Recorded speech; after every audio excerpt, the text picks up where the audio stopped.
ఇచ్చినందుకు మన్నించమని చెప్పుకుంటే నేను కోరుతాం. ఒక్కసారి ఇక్కడ గ్రాడ్యుయేట్లు ఎంతమంది ఉన్నారో, ఓటర్లు ఎంతమంది ఉన్నారో ఒక్కసారి చేయలేవటండి. ఇది నేను నమ్ముతలేను. ముందే లింగన్న చెప్పినట్టు ఎంతగా నమ్మించండి. ముందే లింగన్న చెప్పినట్టున్నాడు, రామన్న అడుగుతాడు, రాంబాబు అన్న పక్క చెప్తున్నాడు. అందరికీ థ్యాంక్ యూ అండి. మన కార్యకర్తలు కూడా గ్రాడ్యుయేట్ ఉంటారు కదా.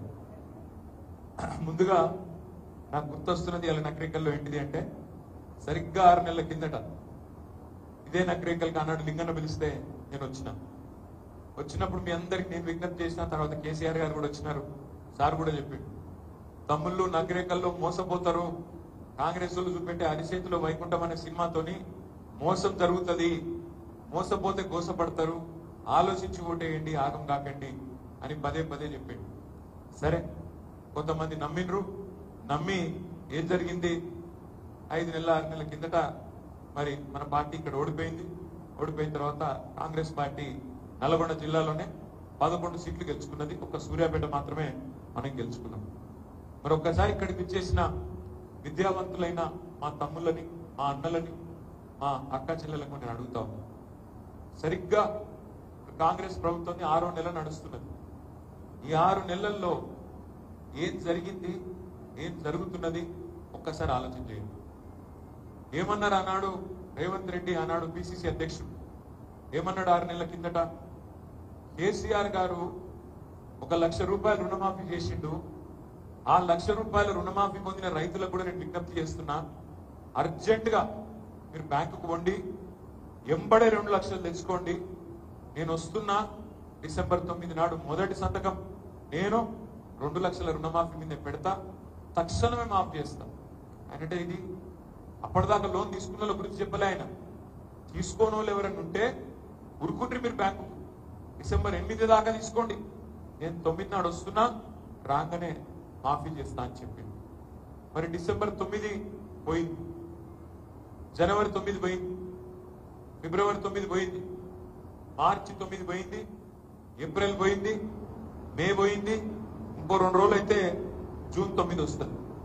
మరి రుణమాఫీ విషయంలో రేవంత్ రెడ్డి గారి ప్రభుత్వం 9 డిసెంబర్ నాడు మొదటి సంతకం అని చెప్పి, మొదటి రోజు అని చెప్పి ముదరగొట్టిన ప్రభుత్వం ఇక్కడ ఉన్న రైతు బిడ్డలైన మా గ్రాడ్యుయేట్లని నేను అడుగుతా ఉన్నా, మాట నిలబెట్టుకున్నదా, దగా చేసిందా ఒక్కసారి ఆలోచించండి.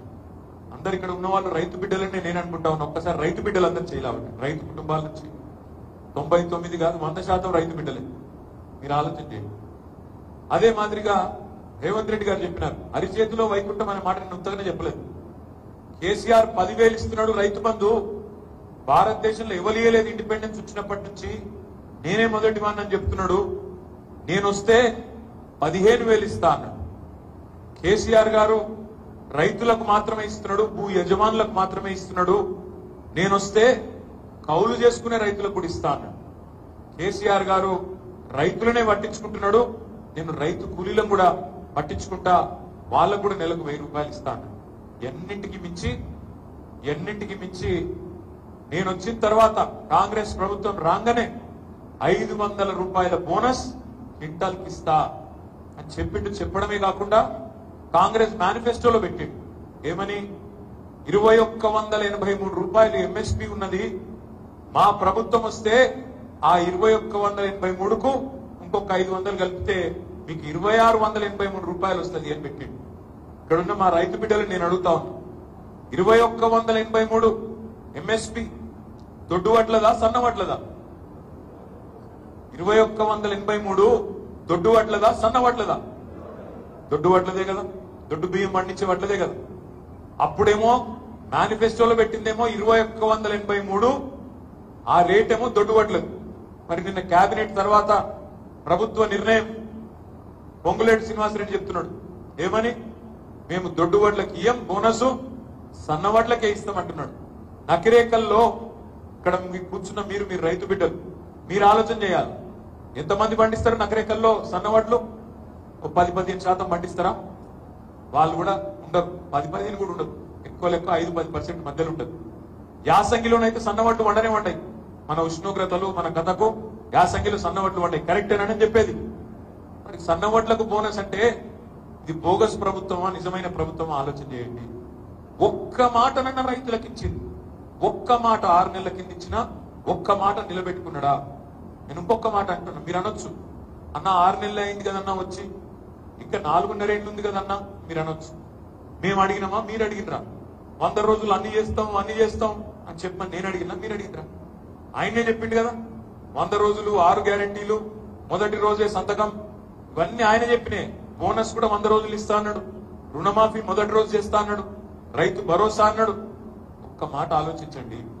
మరి రైతులను ఇంత దగా చేసిన ఈ ప్రభుత్వానికి మనం బుద్ధి చెప్పాలా వద్దా? ఒక మాట ఆలోచించండి. ఈ ఎన్నికతో, ఈ ఒక్క ఎమ్మెల్సీ ఉప ఎన్నికతోని ప్రభుత్వం ఏం కింద మీద కాదు, ప్రభుత్వం ఏం పడిపోదు. ఈ ఉప ఎన్నికల్లో మీరు కాంగ్రెస్ పార్టీ ఓటేయకపోతే ప్రభుత్వానికి వచ్చిన నష్టం ఏమీ లేదు, ప్రభుత్వం ఉంటది. ఎందుకంటే ఎమ్మెల్యేలు అట్లే ఉన్నారు 64 మంది, ప్రభుత్వం ఉంటది. కానీ మోసం చేసినందుకు, రైతులను మోసం చేసినందుకు, రైతులను దగా చేసినందుకు నేను ఇంకొక మాట కూడా అడుగుతున్నా. కేసీఆర్ ఉన్నప్పుడు ఎట్లుండే కరెంటు, ఇవాళ ఎట్లున్నది ఒక్కసారి మీరు ఆలోచించండి. నగరేకల్లో ఇప్పుడు ఇంకా కూడా ఎండాకాలం, ఇంకా ఎండాకాలంలో ఉన్నాం మనం. ఇలా మే 24. కరెంటు నిజంగా చెప్పండి, కేసీఆర్ ఉన్నప్పుడే బాగుండే అనేటోళ్ళు చేయలేవటండి. మోమాట పడకండి, సిగ్గుపడకండి. నేను అడిగినా అని చెప్పి బలవంతం కూడా ఏం లేదు. కేసీఆర్ ఉన్నప్పుడు బాగుండే అనేటోళ్ళు చేయలేవటండి. మీకే కనబడుతుంది. దాదాపు 75-80% మంది కేసీఆర్ ఉన్నప్పుడే కరెంటు బాగుండే అనే పరిస్థితి. మనం ఏదో దానికి ఆశపడి, ఇంకేదో వస్తుందని ఆశపడి ఓటేస్తే ఉన్నదే పోయింది, ఉన్న కరెంటు పోయింది. రైతు భరోసా అన్నాడు, 10,000 కాదు 15,000 ఇస్తా అన్నాడు. అసలు రైతు బంధు చక్కగా ఇచ్చిండా? టైంకి ఇచ్చిండా? నగరికల్లా పడ్డదా? ఎప్పుడన్నా కేసీఆర్ ఉన్నప్పుడేమో నాట్లు అప్పుడు వేస్తుండే రైతు బంధు. నాటేసుకునేటప్పుడు కేసీఆర్ గారు రైతు బంధు వేసేది. రేవంత్ రెడ్డి కొత్త పాలసీ తీసుకున్నాడు, నాట్లు వేసేటప్పుడు అవసరం లేదంట రైతు బంధు, ఓట్లు వేసేటప్పుడు అవసరంగా ఉంటాం. మనం ఆ క్యామమల్లేషన్ ఎలక్షన్ లో ఓట్లప్పుడు గప్పుడు ఇచ్చిండు. ఎందుకంటున్నా అంటే మనం పిచ్చోళ్ళు అనుకుంటున్నాడు ఆయన. పాత రైతు బందే ఇచ్చి, కేసీఆర్ ఇచ్చిన రైతు బందే ఇచ్చి, రైతు భరోసా నేను బిల్డప్ ఇచ్చినా ఇళ్ళకే మెరక మళ్ళా నాకే గుద్దుతారు. మొన్న 67,000 ఓట్లతో గెలిచినాం నగరేకల్లా, రేపు మళ్ళా గెలుస్తాం, ఎందుకు గెలవము అనే ధీమా. మా ఆడబిడ్డలు ఇక్కడ ఉన్నారు, మీకు ఎన్ని చెప్పిండమ్మా? నెలకు 2,500, 18